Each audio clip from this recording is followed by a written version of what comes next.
Assalamualaikum. Waalaikumsalam, Bil. Widih, makan apel nih bang. Yoi. Sama nih, gue juga bawa. Apel impor tuh? Iya, impor dong. Ya, kayak gua dong nih bangga sama produk lokal, local pride. Hati-hati lo, itu produk impor kan? Hati-hati sama rekayasa genetika. Masa sih? Iya, gua juga kurang paham sih. Tapi biasanya produk impor suka dimasukin gen-gen tertentu biar kualitas apelnya lebih bagus. Lah, terus kenapa kita harus hati-hati? Itu dia masalahnya, kita juga nggak tahu sih apa efek samping panjangnya untuk kesehatan kita. Masa iya bang? Tapi setahu gua, rekayasa genetika itu kayak domba Dolly yang dikloning tahun 96 itu bang. Hah? Cloning? Apaan tuh? Ibaratnya nih, domba difotokopi persis seperti sama kayak induknya. Nah, baru deh rekayasa genetika. Kayak kertas ya di fotokopi ya?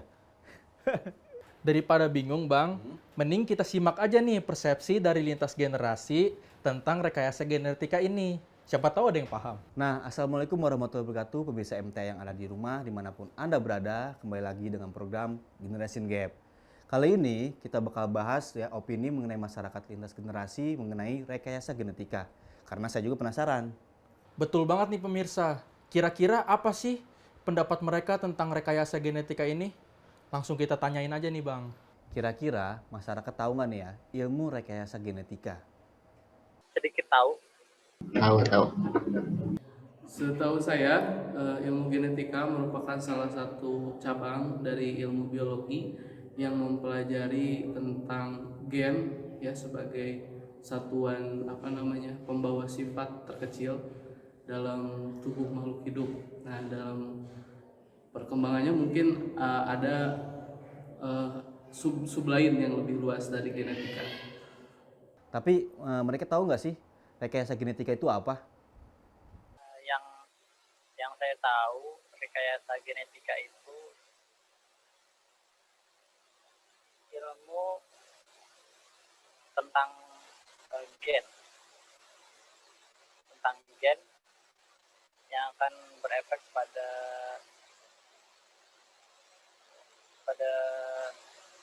makhluk biologis. Menurut saya rekayasa genetika kayak modifikasi gen sih. Jadi kayak modifikasi DNA.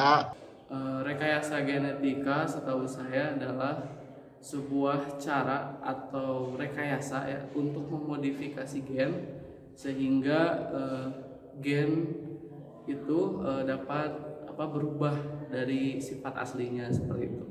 Rekayasa genetika biasanya digunakan oleh para ilmuwan yang bekerja di bidang biologi molekuler atau kedokteran, kemudian pangan, pertanian, dan lain sebagainya. Lalu kenapa sih ilmu genetika kini bisa direkayasa? Pak, menurutku karena kemajuan teknologi yang udah sangat maju itu membuat orang-orang manusia itu bisa melakukan berbagai hal yang salah satunya ini rekayasa genetika. Mengapa ilmu genetika bisa direkayasa pada saat ini? Itu tidak terlepas dari perkembangan nanoteknologi saat ini. Jadi pada saat ini kita bisa melihat perkembangan yang sangat mutakhir mengenai bagaimana misalnya kemajuan di bidang teknologi mikroskopi atau nanoteknologi, di mana gen sekarang ini bisa dipotong atau dimodifikasi sedemikian rupa dengan menggunakan teknologi yang nano itu.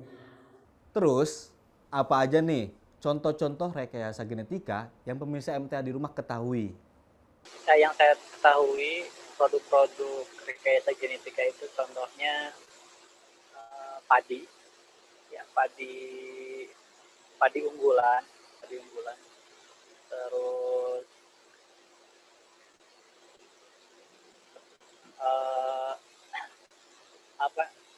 ayam hibrid, mungkin ayam hibrid banyak itu ayam-ayam, contohnya itu ayam-ayam hasil apa, hasil persilangan atau hasil-hasil rekayasa genetika yang mencampurkan antara satu ras dengan ras lain. Genetika saya tahu pertanian sih.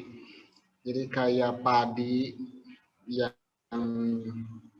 eh, yang akan lebih mengandung banyak provitamin A karena ada disisipkan dari tanaman tertentu yang mengandung provitamin A yang lebih banyak. Nanti si padinya juga akan bersihkan atau menghasilkan padi yang lebih banyak provitamin A. Kemudian juga ada jagung, kentang yang akan lebih kuat terhadap hama karena disisipkan racun dari bakteri Bacillus thuringiensis misalnya. Nanti dia akan lebih kuat terserang hama. Setahu saya banyak produk rekayasa genetika ya di bidang pertanian atau pangan, misalnya ada buah tanpa biji atau misalnya hewan yang khusus, misalnya ayam petelur atau ayam pedaging seperti itu merupakan produk dari rekayasa genetika. Kemudian di bidang kesehatan ada vaksin misalnya dan lain sebagainya, banyak. Kira-kira ada nggak sih perbedaan dampak dari pemanfaatan hasil dari produk rekayasa genetika dan produk konvensional? Jauh yang saya tahu ada bedanya. Jadi dari rekayasa genetika, orang-orang ahli ilmu genetika itu ingin mengkombinasikan sesuatu sehingga menghasilkan produk yang tidak memiliki kelemahan. Ya contohnya, contoh tadi itu ayam. Contohnya ayam itu dengan rekayasa genetika bisa menghasilkan daging yang lezat dan banyak. Sedangkan kalau secara konvensional itu akan susah menghasilkan dua keuntungan itu. Mungkin kalau secara konvensional bisa saja menghasilkan ayam, contohnya ayam dengan daging yang lezat, hanya mungkin dia tidak bisa, dia akan sulit untuk memperoleh daging yang banyak.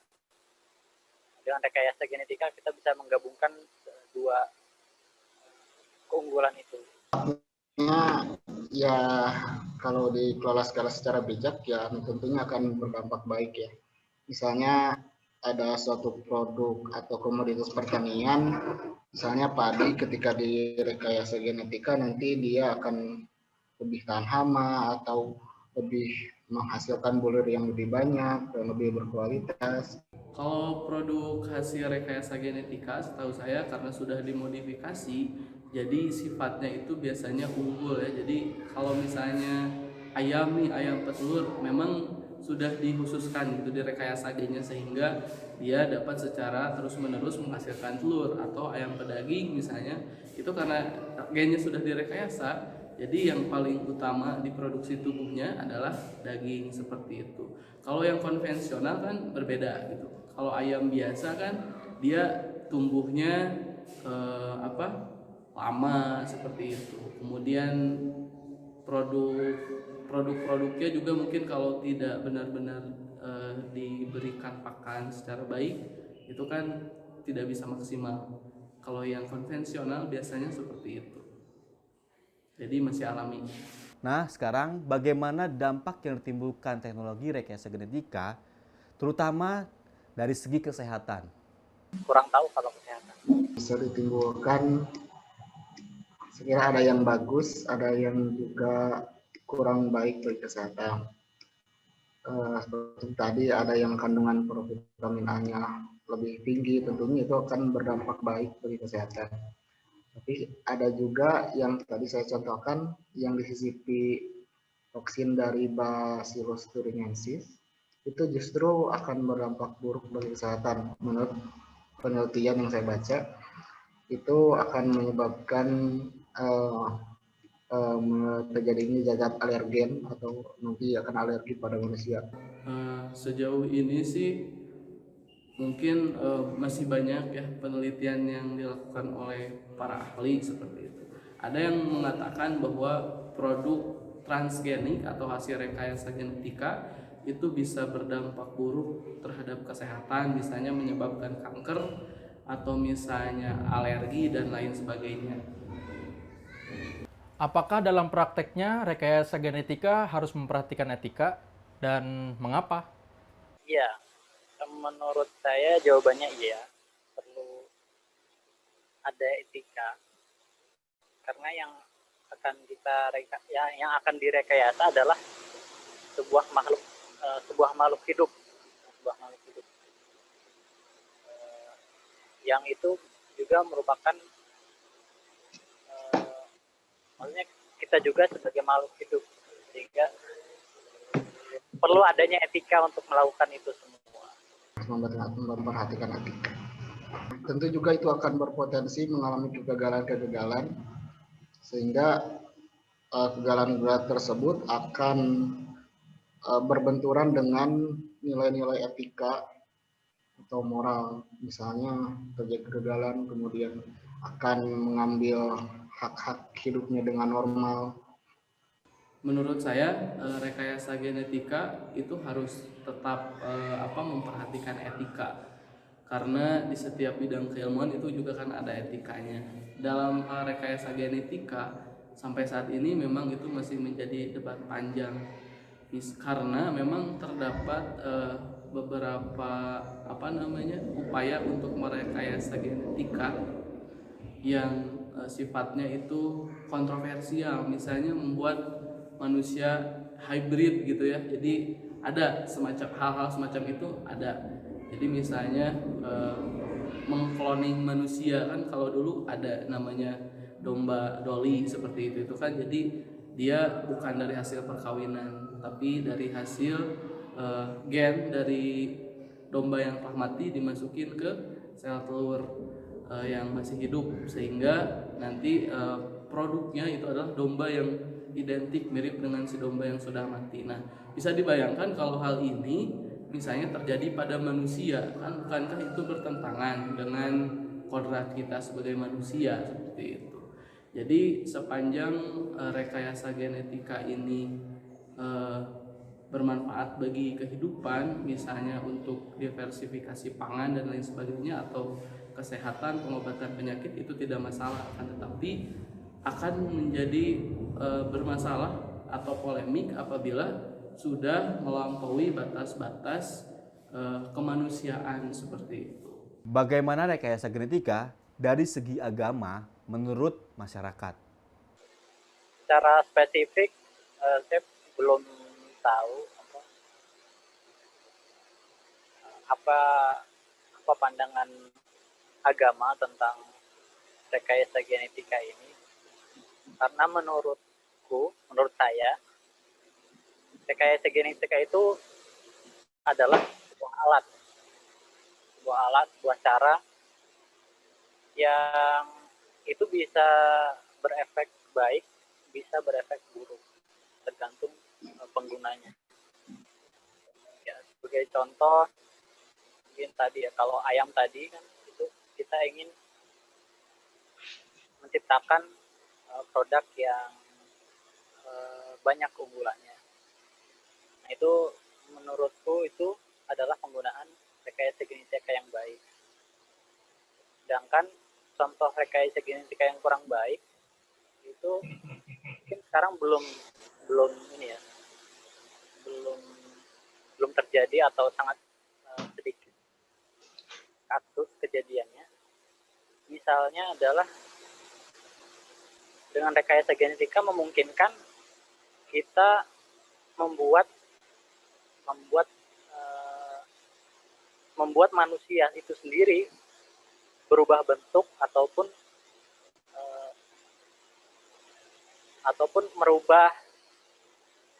merubah diri kita gitu, merubah manusia itu sendiri. Nah, di situ menurut saya kurang baik, karena itu bentuk dari bentuk ketidaksyukuran kita kepada Allah gitu. Jadi karena kita, jadi maksud saya karena kita kurang bersyukur, akhirnya kita berambisi untuk mengubah apa yang telah Allah SWT berikan kepada diri kita melalui rekayasa genetik yang itu bisa dimungkinkan untuk terjadi. Tuhan itu kan menciptakan manusia itu dengan sempurna. Begitu sempurnanya Tuhan menciptakan manusia, dan tidak ada yang bisa lagi menciptakan sesuatu makhluk hidup itu dengan sempurna selain dari Tuhan. Nah, jika manusia juga bisa menciptakan, tentu itu akan jauh dari kata sempurna makhluk-makhluk tersebut, dan itu saya kira berbenturan dengan nilai-nilai agama yang kita anut, karena hanyalah Tuhan semata. Seperti tadi saya katakan, jadi rekayasa genetika itu apabila memang sudah melampaui batas-batas kemanusiaan, ya. Jadi kodrat kita sebagai manusia, misalnya ketika ilmuwan ingin menciptakan misalnya manusia hybrid atau manusia hasil cloning misalnya dari seseorang yang sudah mati, misalnya kita ingin menghidupkan kembali Einstein misalnya seperti itu, kan hal itu sudah bertentangan dengan kodrat yang ditetapkan oleh Tuhan seperti itu. Jadi sampai saat ini sebenarnya rekayasa genetika terutama di bidang hal-hal yang maksudnya rekayasa genetika yang dilakukan semata-mata hanya untuk eksperimen tanpa ada tendensi misalnya untuk kebutuhan publik, ya, misalnya untuk diversifikasi pangan tadi atau misalnya untuk kesehatan, tapi ini hanya untuk riset saja, misalnya menciptakan manusia cloning atau hewan cloning atau misalnya membuat manusia mutan seperti itu. Ini tentu bertentangan dengan hukum-hukum agama, ya, karena kita sudah mengambil sebagian sifat Tuhan gitu. Jadi kalau di ilmu-ilmu sosial tentang sains, ya, sosiologi sains, itu ada yang namanya playing God. Jadi kita seolah-olah itu bersifat seperti Tuhan, kayak gitu, ya, bersikap seperti Tuhan. Nah, ini kan sudah melampaui sifat-sifat kemanusiaan kita. Jadi itu bukan berada di ranah kita.